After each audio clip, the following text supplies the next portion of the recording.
খুব বেশি না, যদি কিছু টাইম আমি ওদের সাথে কাটাই মনে হয় এই টাইমটাই আমার বেস্ট টাইম। যখন আমি আমার একটু টাইম ওদেরকে দেই, ওদের সাথে স্পেন্ড করি, মনে হয় জীবনে কোনো সমস্যাই নেই, জীবনে কোনো চাপও নেই। যেখানে এই মাসে আমার বাড়ি আসার কোনো কথাই ছিল না, সেখানে ওদের জন্যই আমার আসা। বিকজ ওরা ঢাকা থেকে এসেছে অ্যান্ড বারবার কল দিয়ে আমাকে ডাকছিল যে আপু তুমি কবে আসবা কবে আসবা। বাচ্চাগুলো কত তাড়াতাড়ি চোখের সামনেই বড় হয়ে যাচ্ছে অ্যান্ড তাদের সাথেই কাটানো কিছু সময় আমি আপনাদের সাথে শেয়ার করছি।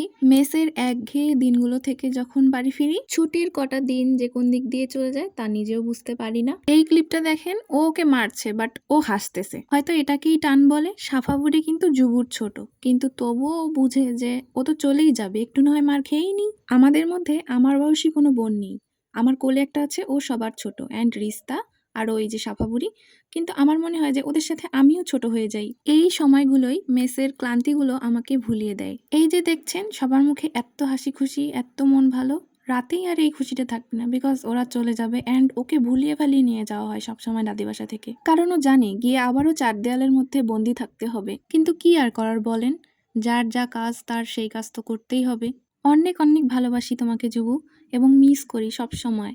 হয়তোবা ছোট আম্মু এই ভিডিওটা দেখবে এবং জুবুও দেখবে, দেন আমাকে কল দিয়ে বলবে যখন তুমি বড় হবা তখন আর তোমাকে ওভাবে চার দেয়ালের মধ্যে বন্ধ থাকতে হবে না, তখন তুমি একা একাই দাদু বাসা আসতে পারবা। এই ছোট্ট ছোট্ট ভাই বোন দুইটা আমার, ওরা যখন ঘরবন্দি থাকে তখন কিন্তু আমার ভিডিও দেখে, যখন দেখবে ওদেরকে দেখা যাচ্ছে তখন হয়তোবা আরো অনেক খুশি হয়ে যাবে। আজকে এ পর্যন্তই।